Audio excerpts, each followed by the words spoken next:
All right.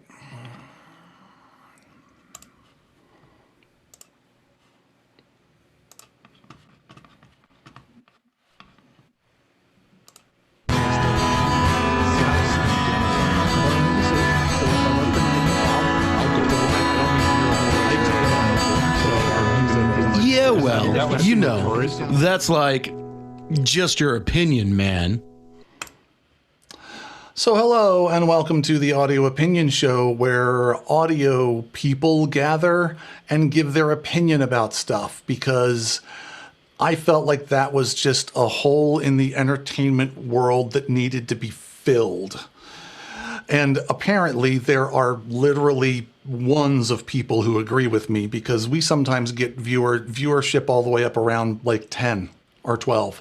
I actually, thankfully that Keith's class is here, because that literally has grown our viewership by a solid half a dozen people. So that's super awesome. It's doubled it.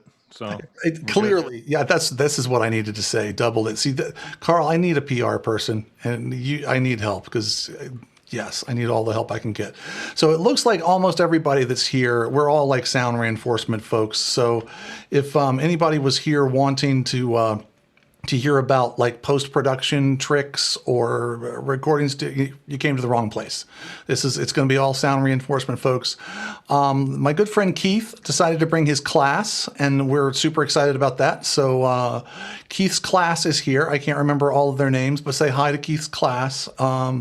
And if you ever want to be a part of this thing, if you're watching this on YouTube, you can contact me through my email address, which is on my YouTube channel, or you can subscribe and do all that like cool social media stuff. So we're going to start off with our first poll. And our first poll is: what was Inigo Montoya using to identify his father's killer? There are 4 choices. Was it 1, a scar on both cheeks, 2, a chalky skin condition, 3, 6 fingers on his left hand, or 4, a peg leg? And now I need to get the like dee dee dee dee dee, that whole thing going. Still waiting for votes. I will also vote. And all right.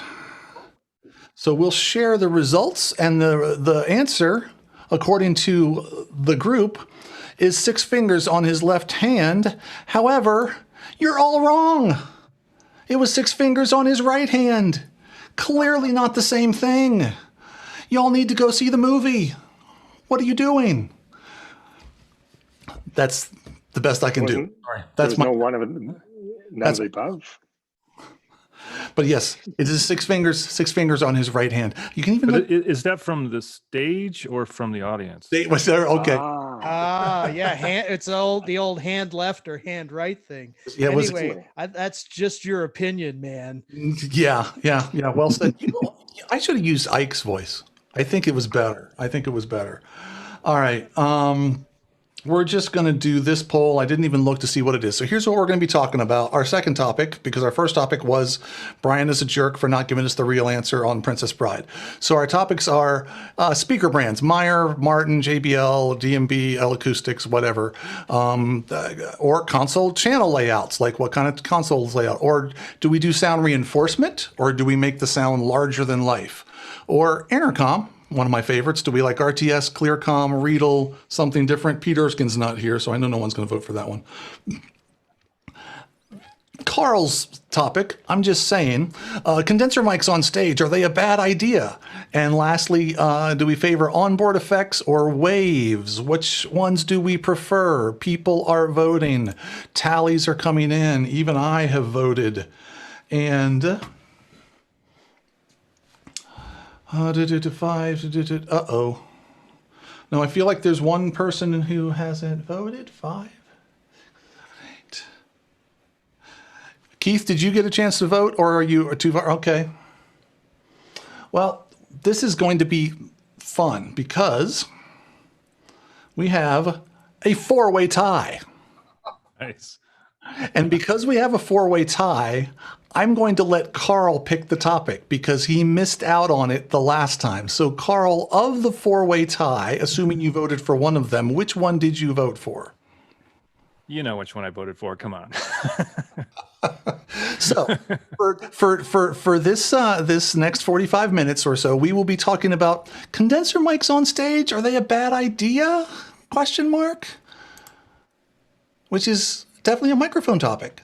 So, Karl, only because I know that you posited this originally, and I know you know it's complicated, but I would love to know to start off with kind of your take on this whole, what it is you're thinking by asking that question. Sure. Well, I mean, it's a little bit of an old question now, but let's say 10, 15 years ago, this was a big question. And I think it's been answered. I mean, there's a lot of condenser mics on stage. You see large diaphragm and small diaphragm mics out there. And I think there's a number of reasons why it was made possible. One of the things that happened, of course, was the high-end loudspeakers. I mean, line arrays and the Meyer sounds, and, really seeing loudspeakers change dramatically starting 20 years ago with DSP technology. And then the other thing is the move to wireless in-ear monitors. Changed the stage volume, which really set things free, in my opinion, for microphones. In other words, instead of only picking the mics in many ways like we used to do, just for feedback rejection, or as I pointed out, you pick the mics for their off-axis rejection as much as their Right. sound. Now you could pick mics for the sound itself. And I think also somewhat it was driven by the artists. Once they got in-ears and started hearing what they really sounded like, not just being blasted in the face by a monitor wedge 4 feet away, but they kind of got a better sense of how they sounded in the mix. And they could tell if they were off axis, versus on axis to the mic, stuff like that. So they started asking. That was Michael Lawrence that said the thing about you pick the mic for their off-axis response. Oh, was it him? Not Oh, okay, me, I man. thought that was you. Yeah, No, yeah. I'm flattered, but Claim it, Ike. It's really smart. I would just go ahead and claim it. Yeah, really. It Why came admit from that? somebody I mean, who's like 1/17 my age, but he's a very great young man. So Apparently, young people can also be smart. That's a super surprise, but it is true. So we just saw a big change. And so I just thought it'd be interesting to get your guys' take, because most of us were there for that, and what kind of impact that started having. I know, the cost of the mics certainly went up per channel to go from something that was, let's say, $100 mic, an SM58, which was everybody's standard. And one thing I want to add too, I'm one of those rare people. I did not grow up with the SM58.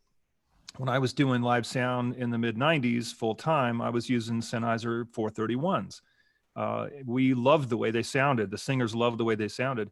They were a little delicate. If you ever dropped one on the stage, it needed to go back to, to get fixed. Something inside would bend, and then it would sound terrible. Right. I think the capsule mount was like a tiny metal stalk or something that would bend, and then It was made of. and the hammering was right out of the question. exactly. No hammering with the microphone. 421. 421 is for the hammering. 431 is not for the hammering. Exactly. So, I was never used to the 58 particularly until later, when it was just everywhere and you would always run into it, and it's fine. And it's a fine mic. But I think coming from the studio world as I did, and growing up with 431s when I was doing live sound, I really liked the detail I would get from the better microphones. So, I was never comfortable with what I thought was kind of a sluggish sounding mic in the 58. Again, nothing wrong with it. It's an industry standard. Sluggish. I like that. That's an adjective I have not heard attached to a microphone, much less the SM, but I like it. That's very descriptive. Yeah, that was my feeling of it. And I loved the mics with a little bit of sparkle. So I always chose the best mics I could get my hands on. And sometimes I brought my own mic kits. I've got a couple of these 105s. I had 441s. I had 421s.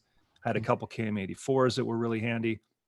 So that was kind of my reality. But of course, I always did acoustic music, almost always. Did you ever have that experience of getting your hands on better mics than you could get your hands on? Like you suddenly showed up at a venue and they go, "Oh, we've got these Schoeps mics. We're not really sure, just the contractor, the consultant ordered them or something." Schoeps, they're like Schoeps. It's like, yeah, I'll use those. Yeah, bring those on, It's like, oh, I had no idea hi-hat sounded like that, Exactly. Anything with high frequency transients really comes alive. I mean, pianos, drum overheads, acoustic Marshall guitar. stacks.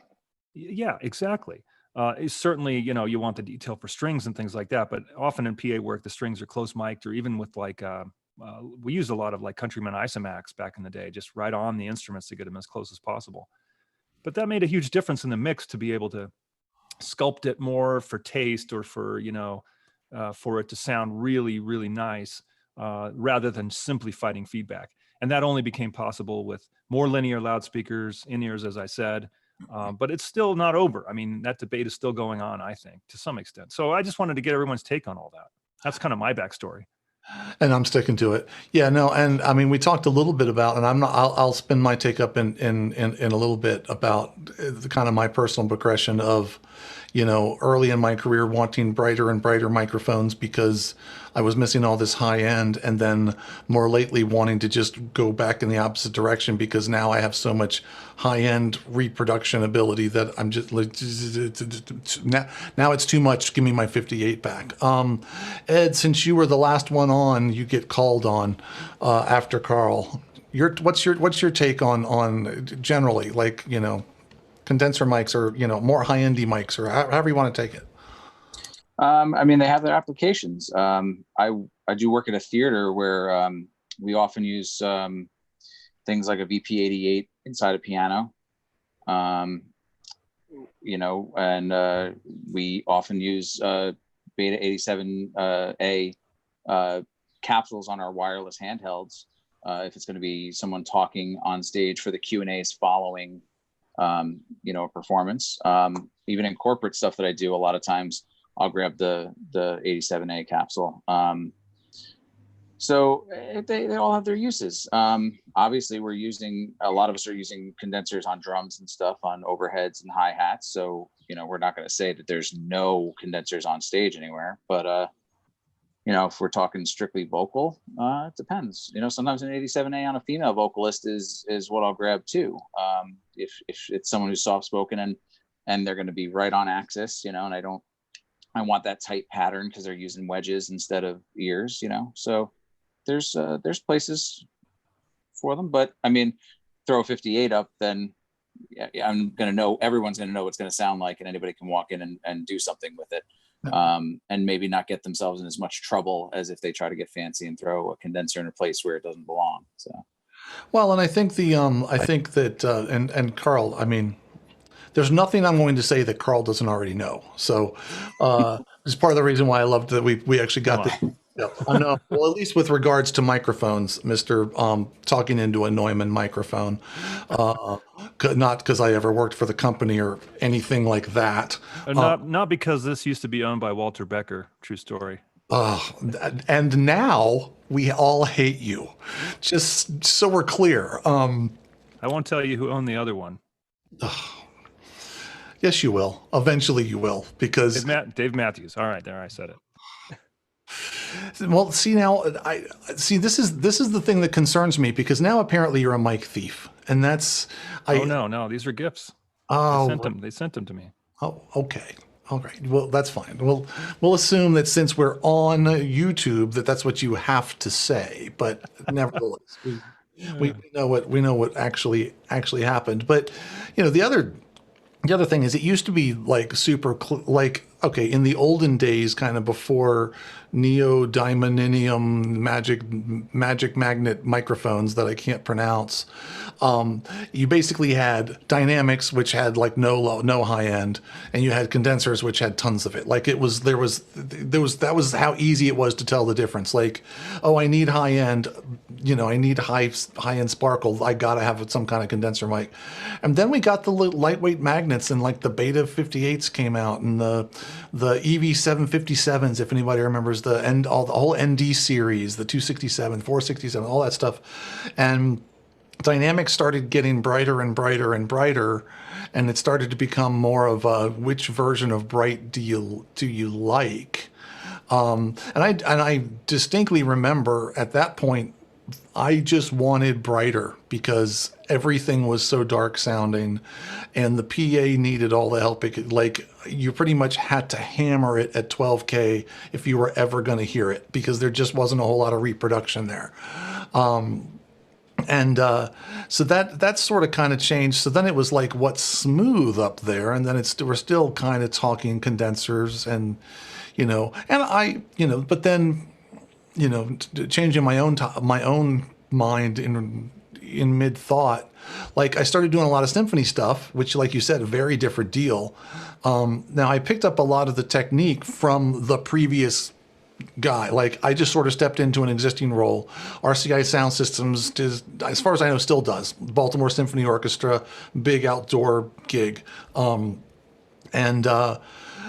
had sort of a miking system that they used, and I was like, who am I to say any different? And for all the strings, they used all biodynamic M160. Am I getting that right? M160 ribbon mics. Ribbons, yeah. Which were glorious sounding. Like, ribbons on strings is a good thing. The 201 was an instrument mic too, wasn't it? Was a ribbon the buyer? I think so, yeah. And I don't remember. You're probably right. Oh, and these were either 160s or 260s. What, Dave, do you remember? M160. But I just remember that, like, and it was all area miking. We could, for a bunch of reasons, we couldn't actually put contact mics on things and stuff. So you had to area mic it, but you had to area mic it pretty close because the PA was from the 80s basically and had the pattern control of nothing. Like, it was bad. So it was everything was a compromise. But I remember the first time they like put these ribbon mics, having never heard them, and I just kind of like ran the faders up, and it was like, oh, I'm done. Like, I don't need to do, because they didn't have a whole bunch of extra high end. Like, because a lot of that, like, scrape, if you will, off the strings was missing. And I know I'm oversimplifying, but kind of that stuff. There was this smoothness, especially in a group setting where it just all blended together. And it was like, I remember taking a little bit of the honk out of it because we were still using JBL drivers and everything still honked at me. But other than that, like, it was just throw the faders up until it fed back, bring it back a little bit, strings, which of course also meant pretty much the whole orchestra because the brass was right behind them blaring into the same microphones. I think we put up all the rest of the microphones for show, but basically the string mics were really beautiful. Now, I don't know, like, Dave, I don't know, did you ever work that gig after I was gone? Did they ever go away from that miking? Not while I was there. They and actually they don't even do that anymore. It's the other company in town. The other company in town that does a lot of the gigs that they used to do. But it's interesting because, even then it was like, now I did use, it was, again, most of the choices, I changed a few things, but most of the choices were made ahead of time. But I did use 414s for cellos, if I remember correctly, and for the basses. And so, again, you get this rich low end, and then that sparkle was nice because you've got an instrument that's not as strident. Complete aside, and then I'll shut up and let other people talk. But I will say one of the highlights of doing that show, Karl, this is me not pandering, it just sounds like it, was we did an actual whole show that was nothing but viola features. And wow. And that was legal? No, everyone was arrested. Everyone was dragged away in paddy wagons at the end. People came. They had a great show. You went rogue, right? You went rogue and just did it and hell with it. Oh, it was crazy. We sold millions of records. It was amazing. Put an accordion player out by the stage door, and that drew off the police for long enough to. Yeah, they had a false flag accordion banjo duo out there. This has gone sideways. But I will say, like, oh man, it was so beautiful because the viola is so rich. It's just it was literally a highlight of my mixing for that symphony because it was just to finally bring that. It was just this great combination of it can still be a lead instrument, but it's so much fuller and so much richer. But anyway, end of stories that have nothing to do with anything.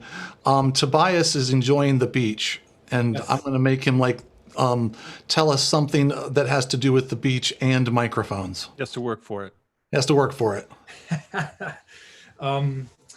Well, I think, looking at what we have today with beaches and so on and so stuff, it's, I don't really feel limited, like to add what Karl said earlier with IEMs and the stage volume went down, looking at systems like KSL, GSL, where there is barely anything coming back on stage, I don't feel I need to make decisions regarding the microphone on what the PA is doing. Yeah. I have to watch, if I'm outside, more about the wind noise, if anything. And I really like just the variety, I picked up putting a small diaphragm on a bass cap, just to add this, the sparkle I don't get from the DI signal. And if it's crappy, I still have a DI signal, so, and to have those choices, and if you have a somewhat modern console, you can compensate for the time difference of those two signals, and that's stuff where, you guys mentioning, back in the day and the honkiness and the JBLs and all that stuff, I don't feel that anymore, and then when we resent you for that, Tobias, by the way. Go ahead, man. Look at the beach. You for not having to live through We all those. had to live through it, man. Everyone should have had to live through that. Absolutely, and then going to the vocals, the DPA de facto is, Yeah, it's a great Yes. mic. Real clean Yeah. off-axis response. Yeah. Sorry, which mic Yeah. is that? the DPA de facto. Handheld no, mic. They're handheld. Yeah, Yeah, I have not had the pleasure of using one yet, and I'm a little bit jealous. What'd you say, Mr. Broughton? I just said I haven't had a chance. Toby's been talking about it forever, and I know they're available in some of the theaters in town here, but I haven't had a chance myself. Mm-hmm. I feel like Tobias is holding out on you. I think that's what it comes down to, and now he's just gloating in front of other people. Oh no, he got invited. He got invited. Yeah, I missed out. Yeah. Would you use them? Would you use them with Colin? I want to try it with him for sure. Yeah. Tobias mixes Colin James. I don't know if you've heard of Colin James.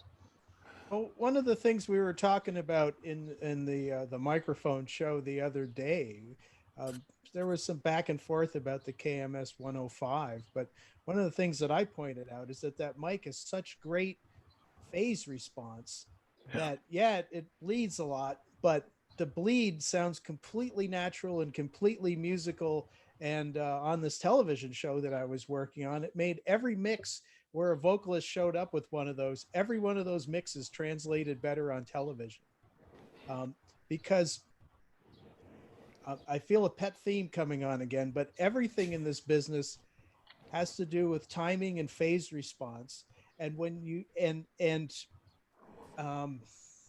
transient response, and things like transient response are affected by how unencumbered the signal is getting through any particular piece of the signal chain. And when Karl was talking about the SM58 sounding I forget what Sluggish. lethargic or slow or something like that, that's because it's a big by microphone capsule standards, it's a big diaphragm on a magnet that's moving back, and it is simply not fast enough to reproduce really high frequency transient. So that's a choke point right there where it's not going to come through. And then what starts to happen is you start to get intermodulation distortion, where it's maybe trying to put that transient through, except it's on its next excursion or incursion or stuff. And then you get this kind of smearing. And so when you get to things like a great microphone that doesn't have those problems, then it takes that whole thing out of the equation, and it opens things up so that you can hear the problems with the next piece of gear in the chain.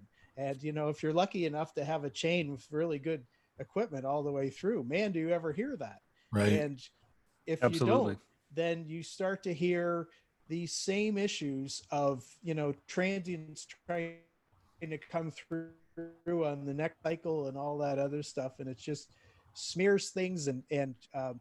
It's that's why so much of like the work that I do, like upgrading mixing consoles and stuff, is people say things like, man, it's like, it's like taking the socks out from in front of the tweeters and stuff like that. Cause it's just like peeling away layers of things that are interfering with the signal, and particular transients that are interfering with that getting through the signal path. End of rant. No, I mean, it wasn't a rant. I just had like a light bulb moment. So I don't know if anybody else did, but I just the idea that the transient response of a microphone could therefore affect the phase response of a microphone, which the way that you said it, as soon as I thought about it, was like, well, yeah, duh. It's like if it's, if there's a certain amount of, to oversimplify, but yeah, if there's a certain amount of delay in the response with the diaphragm, for lack of a better word, coming back. Yep. And it's also then getting the same, it's canceling because of the phase issue, because it's behind the curve. I'm like, anyway, I'm explaining it much more poorly than you did, but I never thought of it that way. And it's really kind of eye-opening, because it's, I definitely tend to oversimplify. It's just like, oh, it's got a lot of high end. It doesn't have a lot of high end. It's got, the frequency response is this, or the frequency response is that, well, one, in which direction, because almost all the microphones we use in sound reinforcement are directional in some way. And then the other thing is, yeah, it may have that frequency response, but like you said, how quickly, like what's the slew rate? I don't know if you use that for microphones, but because the speed with which it can respond will then affect I don't know. It's just, you said something super smart. You're on the right track. Yeah. Go ahead, Karl. Oh, Karl Winkler. Oh, look at that. Pictures. Oh, look here you're totally on the right track, Ike, of course. And this is the big thing. In fact, one of the things I wanted to ask people is the mental model of, can you actually, mic modeling. So can you take an SM58 and turn it into a KMS 105? And this is the answer. The answer is no, because the 105 has extremely sharp transient response where the 58 does not. And you can't fix that with a modeler. It's information that never makes it in there in the first place, or if it does, as you've said, like so eloquently, when it gets there, the phase is completely scrambled up from the original wave, and there's no way to untangle that. And this is why it's the moving 10 mass. times faster. Yeah. That's kind of brilliant. Yeah, and it's funny because I've somehow managed to con people into paying me to do this gig for a long time, but a lot of the stuff I only kind of know instinctively, and I've instinctively as soon as it was line 6, I think, that first came out with we're going to have a microphone and you can dial it up as a 58 and you can dial. And I remember the first time I did that, and it was like test. Well, kinda. But Antares was another one that was doing the mic modeling. And it was one of those, I get that they've kind of EQ'd it, so it but it instantly knew it wasn't. And of course, you also have, how in the world do you take one physical capsule and model the off-axis response of a completely different capsule? That's another whole thing. Yep, absolutely. How, it's the off-axis response is dictated by and again, Karl, correct me if I'm wrong, but is largely dictated by the physicality of the design of the microphone. Like, absolutely correct. It has to do with electronics, the way the ports are, and the shape of it, and what the actual capsule is, and what it's made out of, and on and on and on and on. Go ahead, Ike. That's right. Back in the 1980s, when I was mixing fairly regularly, a condenser that you saw a lot on sort of the higher end gigs was the AKG 451. And it was like, oh, we got 451s. And it's like, I never really liked the sound of that microphone. And I think it's because the electronics were just not really up to what the capsule was doing. So they sounded crunchy and harsh and smeary to me. And, talk about that scenario when suddenly you stumble into a mic kit that's like, above the pay grade for there was a club in Montreal that had 460s, C460s for condensers instead of 451s. And I remember, kick, snare, hat, holy shit, wow, that hi-hat sounds really smooth today, and that was the electronics in the mic. That was being able to reproduce those transients. And Like, just a funny thing, those 460s, those were the first mics that I bought for myself. I bought a pair of those. My first serious mics was AKG C460s. I salute you, sir. Yeah, that was before I could afford anything better. I mean, they were a moderately priced mic, but very good sounding compared to the 451. Yeah, and even the series that came out afterwards, the 300 series, was way better than the 451. I was quite partial to the 300s, the 391s, all that kind of stuff. I wish I still owned some. I used to have some 390s and 391s and 393s, and they were great. Yeah, the 300 series had those removable, really easy to change heads. Capsules. Bayonet capsules. Screw them. They're just like just a bayonet. Those were cool. Yeah.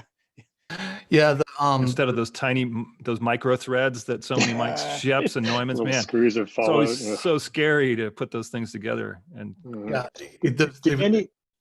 Go ahead. I was going to say, has anybody heard the story of Scoville and the SM57 Tom Petty? Yes. You guys all heard that story? Tell the story. I'm not going to tell them. Well, I'm not going to. I don't know if I could repeat it exactly, but the gist of it was, Tom Petty wanted to sing into a 57, and Scoville said, I don't want you to sing into this 57, but he did let him do it for a while. And it wasn't so much, he said, because of this tone. He could adjust the tone and get a vocal sound out of it. It was because of this off axis, and the band was super loud.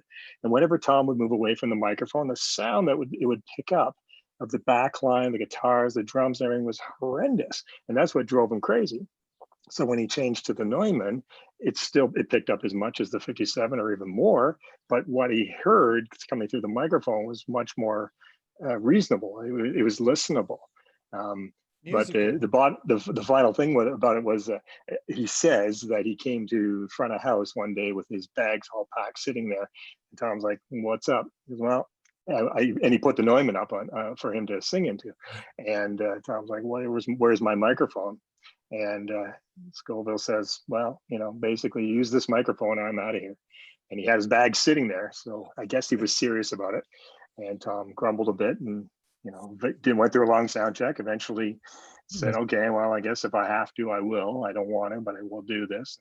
And from then on, he used a Neumann 105 or whatever the early Neumann was.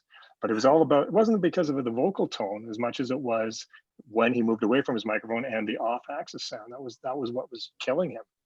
Yeah, and we don't. I usually have 2 or 3 more in-ear mixer people here, and at least one of them will pipe in. Jason's always loves to pipe in with. But yeah, I mean, with now that everybody on stage is in in-ears, all this stuff just is multiplied times 50, because in in-ears you hear all that nonsense and all of that. And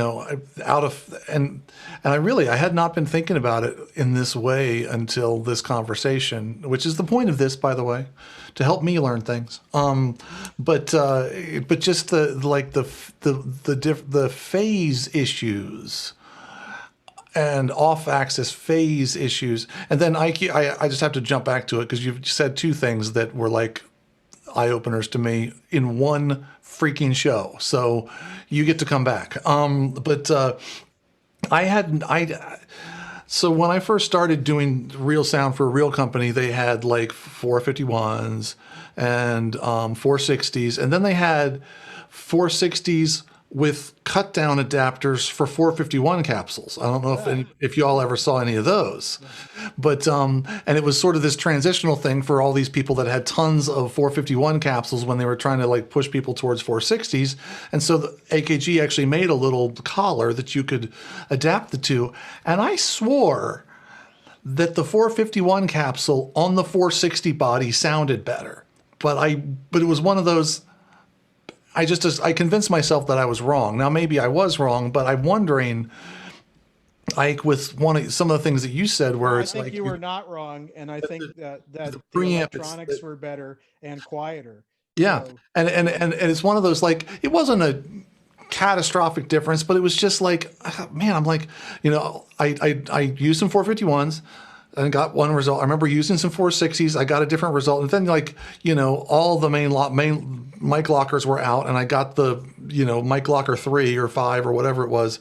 And it had a couple of these, half and halves that had been kind of kludged together that were, 451s. And I was like, no, it's the same capsule, but I feel like it sounds better. So again, there's a whole nother aspect of, if we talk about dynamic mics, you have to talk about what's the transformer in them sounds like, and which is a whole nother thing. It's like, there's so many variables that go into all of the, that's true. Although I would argue that most quality dynamic mics have a good transformer in them to begin with. Yeah. I mean, Generally, I yes. remember, when, sometimes you'd have SM58s in the mic kit, and sometimes you'd have realistic mics that looked like SM58s or a mixture of the two or something. I remember like those. and the transformers in those cheaper mics were definitely cheap, crappy transformers, and you could hear that. But of the sort of industry standard quality dynamic mics, 58, 57, 421, 441, D112, whatever. I think generally they're all pretty good. Would you change the sound of the mic by changing the transformer? Yeah, probably. Wasn't there a thing where some people took the transformer out of the 57? Yeah. I've never tried this. I don't know what it was all about, but there was a time when people were doing this. Yeah, it's a thing. I don't know whether it's a real thing. Keith, were you trying to get a word in edgewise and we were all talking over you? That's okay. No, I apologize. I'm not super good at multitasking. So by all means, and if it's 5 subjects to go, please, I still want to hear what you had to say. Yeah, so I kind of wanted to echo what Karl about transient response and phase. To that end, everybody was saying, condenser mics are brighter versus a dynamic mic. And I've always kind of looked at it more like condenser mics are maybe a little more detailed than dynamics, because an E935 or 945 goes up plenty high, and it may or may not be, depending on who you speak to, a good sounding mic, but it's a dynamic, it's not a condenser. But it sounds to me, in most cases, in the applications I use it for, which is a vocal, almost like a condenser. And it also has that kind of, keeps the phase or the off-axis response kind of, intact, as opposed to like what a 57 does. And also, years ago, DPA had something on their website when you go to their website, and it would say something along the lines, and not even get close to the direct quote. But the point that they were making was that, specs don't tell the whole story. Right. They tell the electronics side of it, the technical side of it, but it doesn't, the spec doesn't tell you how it might actually sound. And that's really because nobody posts their transient responses and, or slew rates of amplifiers or whatever, So specs are written by who? Salespeople. Right. Yeah. No, that's a good point, Keith. Right? Practically anything in this business, like any piece of outboard gear or mixer or whatever, has you can do a swept sine wave from 20 hertz to 20 kilohertz, and they'll all look pretty flat. But do they sound the same? No. And does the $1,000 mixer sound like the $100,000 mixer? No, it doesn't. Why is that? Because of what the electronics are doing, the power supplies, the slew rates, and all that other stuff. So yeah, you're absolutely right about that. Right. Mr. Lipnick, you look like you've been trying to get in for about a half an hour. So everybody shut up and let the man talk. Couple of things. I think Keith mentioned Sennheiser handheld 900 series mics, right? Comes to mind, I did a show where we had a variety of vocal mics, and one of the artists brought their own Sennheiser. I think the rest were Sures and all that. And he proceeded to cup the mic. And I was like, why doesn't it sound bad? I mean, it was amazing. And I think it was that he had, I looked afterwards, I think he had one of the Sennheiser 900 series mics, because a 58, you know how a 58 sounds. It sounds like honk when you do that. But this thing actually didn't have nearly as much of that. So I was really impressed with that. And a lot of what we're talking about here too is like the right tool for the right job. Sure. So, you know, that's why I bring that up. The other story I wanted to share, and I meant to share this in our last show, but I didn't get a chance. A long time ago, back in the early 90s, I heard Al Schmidt, the great studio engineer Al Schmidt, who was one of Steely Dan's studio engineers, and he did everybody. And he was talking about at the time because he had just recorded a Sinatra's duet album. And the story he told was, it was Sinatra and Bono from, U2. And they didn't record, most of that album was not recorded together. Most of it was Sinatra recording his part and the other person recording their part, most of it. So I think Sinatra was singing into like a C12 or some $1 million Neumann or other mic like that in the studio with the band there, because that's the way he liked to work. It came time to do Bono's vocal. This is what he insisted on doing. He sat in the control room on the comfy couch with an SM57 with a windscreen on it. His backing track was on the monitors. He was not wearing headphones. And they just dialed it down low. And that is the sound you hear on that record, which is amazing to me. But it kind of emphasizes this whole point of, and yeah, don't get me wrong, transient response and off-axis response, all that's really important. But it's also like, what does your vocalist sound good on? How does it sound? How does it sound? Bottom line. Do these overheads flatter the kit? All that stuff really. And that's why it's great when you have, a mic locker that's deep in that regard. But we don't always get have that luxury. I've never had any luck with the Beta 87. I heard somebody talking about the Beta 87 being a good vocal mic. I've never had any luck with it. I always move back to something else when somebody comes out with a Beta 87. Say, can I use something else? The first edition of them were kind of harsh. Keith had his hand up. Yeah, and yes, Keith, and somebody's mic needs to be closed. Thank you, Keith. What were you going to say? Isn't the whole point though to use our ears? I mean, No. Yeah, No, get out. That's just radical. And they reading spec sheets. I mean, come on. And they let you teach? Like what? Yeah, for God's sakes, Keith, you got young people there. What is this ears we speak of? Come on. I'm sorry. I misspoke. We mix with our eyes. I forgot. I've got one more if we've got time. We do. Okay. So another part of this is when you get more than one microphone.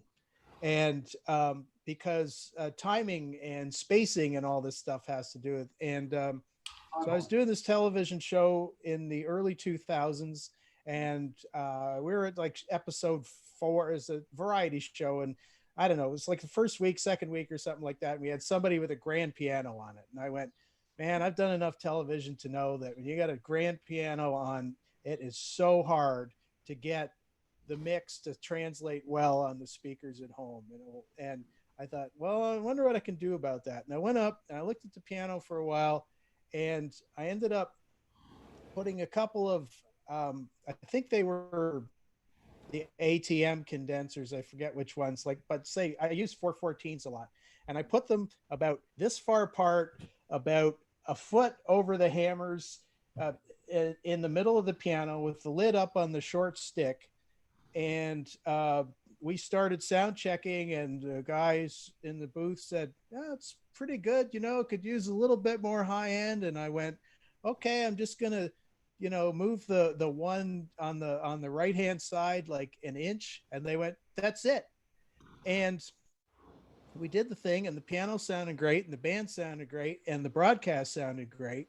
And it's like, okay, so the way that people have been miking pianos so much is you got this mic over here for the low key, for the low strings, and this mic up here for the high strings. And when you sound check it and you go, oh, let's give me some left hand. You go, oh, that sounds great. Well, give me some right hand. That sounds great. And then when you start playing it, you can kind of hear the sound chasing up and down because the mics are further apart than your head. And my slogan is never mic anything bigger than your head. And because when you do, the arrival time is what we're used to. So flash forward a couple years, and I ended up doing a gig where they have jazz trios fairly regularly, and everybody from like old dogs like Gene DeNovi to young up and comers like Lila Bialy and stuff, and piano, drum kit, and either bass or sometimes guitar or sometimes a horn or something like that. And everybody's bleed, you get bleed in the piano and everything. Well, with the lid up, that miking technique in there, you get bleed. Absolutely, you get bleed, but you get musical bleed. And with a 3-piece jazz trio, it sounds like music. And you almost have to do no mixing at all. Their dynamics do it. And it's not like, so one more thing. One of the guys, his engineers, it was the A1, the truck A1 on this show. And he was doing a classical gig with the Griffin Trio. And he was totally sold on this technique.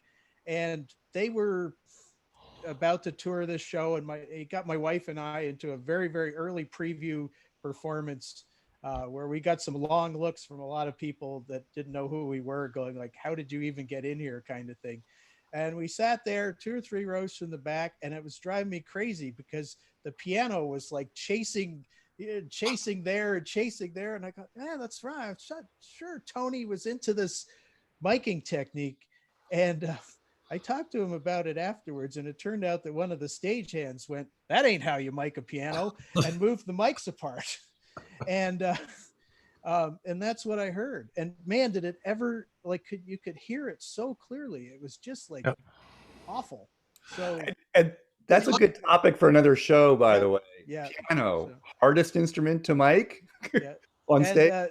Again, never mic anything bigger than your head, and EQ is phases, time is money. So take those to the bank. So I have decided that we no longer need to have Ike on the show because he has already dropped way too many.